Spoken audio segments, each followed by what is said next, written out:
বহুদিন ধরে মন্দিরের কাজ চলছিল, আর সেই কাজ পুরোপুরি এখনও সম্পন্ন হয়নি। আগামীকাল মায়ের পুজো আছে, সাথে মন্দির পুনঃপ্রতিষ্ঠা হবে, আর সেই জন্যে মন্দির সাজানোর কাজ চলছে। এদিকে মন্দিরের পাশেই গা লাগাওয়া আছে আমাদের ক্লাব, নবারুণ সংঘ ক্লাব, আর সেই ক্লাবের রঙের কাজ এখনও চলছে।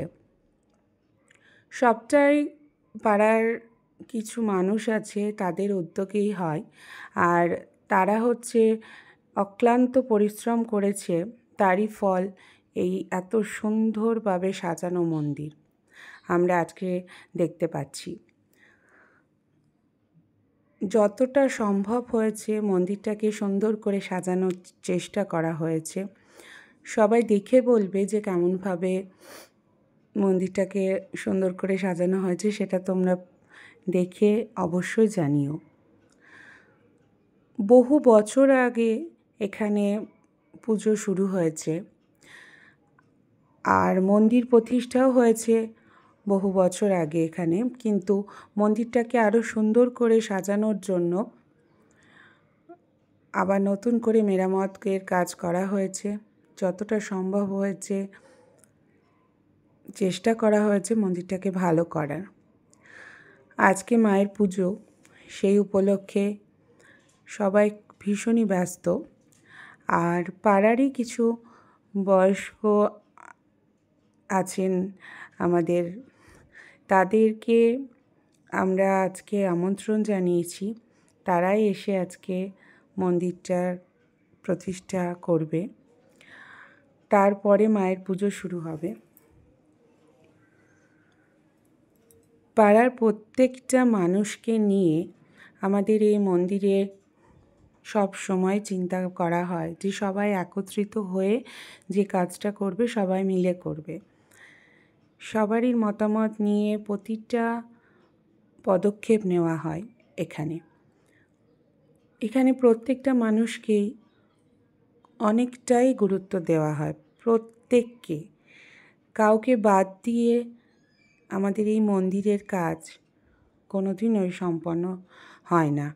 প্রত্যেকে মিলে একসঙ্গে আমরা কাজটা করে থাকি। আমাদের পুরো পাড়াটা একটা পরিবারের মতো মনে হয়।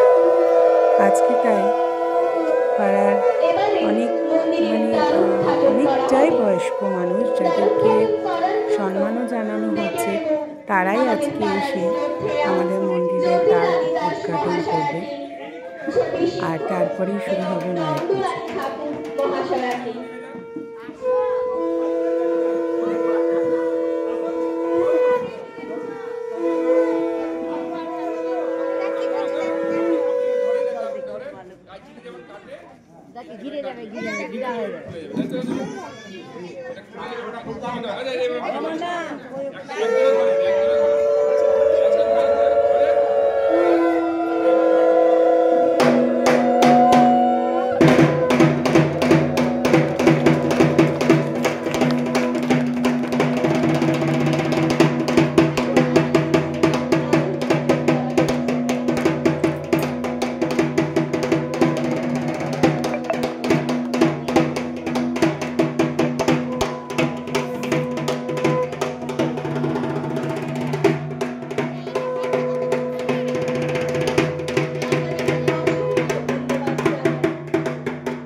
এবার প্রচলন এবং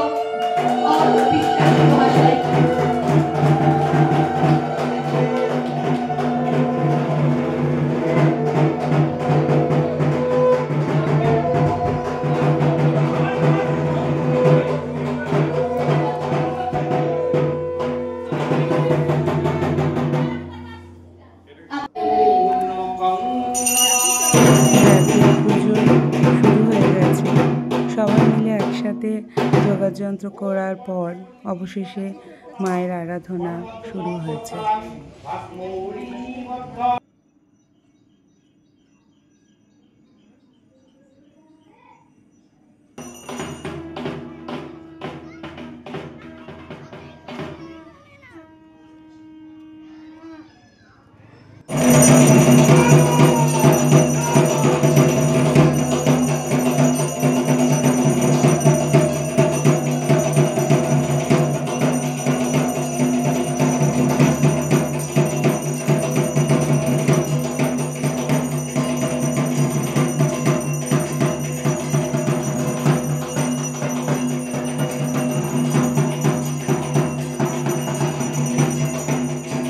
পাড়ার সকলেই উপস্থিত ছিল, সবাই পুজো দেখছে।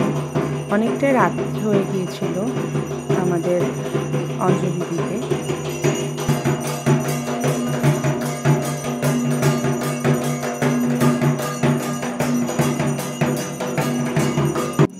সকালে ছিল খই দইয়ের আয়োজন, আর খই দইয়ের আয়োজন করে দেওয়ার পর পরবর্তী পুজো, আর তারপরেই হবে মায়ের বিসর্জন। সবটাই চেষ্টা করলাম তোমাদের কাছে তুলে ধরার জন্য। আমরা তো ভীষণ আনন্দিত যে কি আমাদের এত সুন্দর একটা মন্দিরে আবার প্রতিষ্ঠা করা হয়েছে। তোমাদের কেমন লাগলো ব্লগটা জানিও অবশ্যই। পরের ব্লগে দেখা হবে। টাটা।